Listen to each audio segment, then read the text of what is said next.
Yau na zo in yi mana bayani akan mahimmancin yin kwana, wato bacci kenan, da kuma matsalolin da mutum zai samu idan baya samun isasshen kwana, da kuma matsalolin da mutum zai iya samu in kuma ya cika yin kwana akai-akai.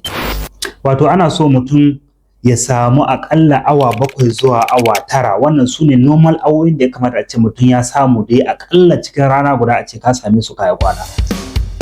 Ƙasa da haka nan yana iya ɗan zama matsala, haka kuma sama da haka nan yana iya zama matsala. So zan fara da bada muhimmancin kwana guda 4. Na ɗaya kuma wanda shine babban su shine kwakwalwa tana wanke kanta lokacin da duka yi kwana. Me nake nufi da tana wanke kanta? Shine tana kunna wani abu da ake kira da lymphatic system, wanda wannan lymphatic system matuƙar ba kwana kai ba to ba a kunna shi.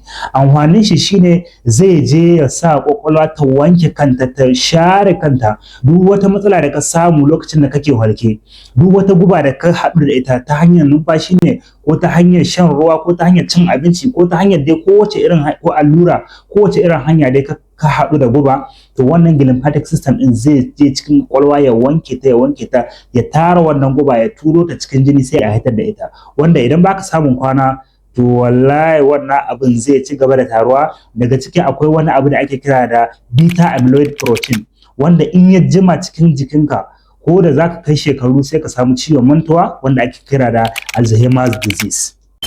Sai muhimmancin kwana na biyu, mu sani duk lokacin da ka yi kwana ana releasing wani hormone da ake kira da growth hormone.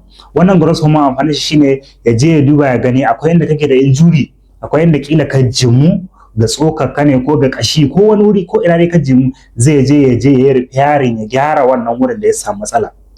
Shi yasa 'yan wasa da kuma wasu masu motsa jiki yana da kyau immediately kuna gama wannan exercise din kun yi wanka to a kwanta a huta. Wannan kwanan zai sa duk wata muscle da ta samu matsala cikin jiki lokacin exercise din a je a gyara ta da wuri kuma da kyau. Sai amfanin kwana na 3, shi kwana mu sani yana ƙara garkuwar jiki, yana ƙara immunity, yana boosting immunity. Mu sani duk lokacin da kake kwana ana zuwa garkuwar jikinka a ƙara mata ƙarfi yadda za ta iya fighting against duk wata ƙwayar cuta, virus ce ko bacteria ce ta shigo cikin jikinka, to jikinka zai iya zuwa ya yaƙe ta.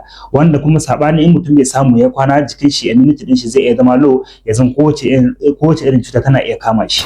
Sai muhimmanci na 4 wanda kuma shine na ƙarshe, shine kwana yana ƙara kai yin hadda, yana ƙara sa mutum ya riƙe abu. Ina ɗalibai ya kamata a ce ku tsaya ku saurari wannan da kyau. Idan mutum ya yi kwana, akwai wani part da ake kira da hippocampus cikin kwakwalwa, wanda shi ke organizing duk wani abu da ka koya duniya, duk wani abu da ka yi koyo, to shi zai organizing din shi ya kai shi into long term memory, wato inda za a iya riƙe shi abada. Wannan hippocampus din yana yin hakan ne kawai lokacin da kake kwana. Ka zo kila da rana ka karance abubuwa, ka koyi abubuwa, kana son ka rike su, so immediately kana gama karanta su ka samu kai kwana. Da kai kwana hippocampus za ta yi transferring din waɗannan information daga short term memory into long term memory lokacin da kake kwana. Saboda haka idan ka san kana hana ma kanka yin kwana saboda social media ko wasu abubuwa daban, to ka sani kana hana ma jikinka gyara kanshi ne da kanka.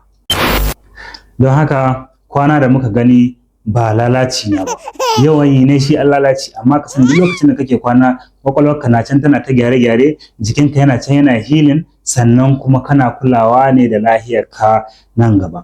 Next video zai yi mana bayani akan matsalolin da mutum zai samu idan baya yin kwana, da kuma matsalolin da mutum zai samu idan ya cika yin kwana.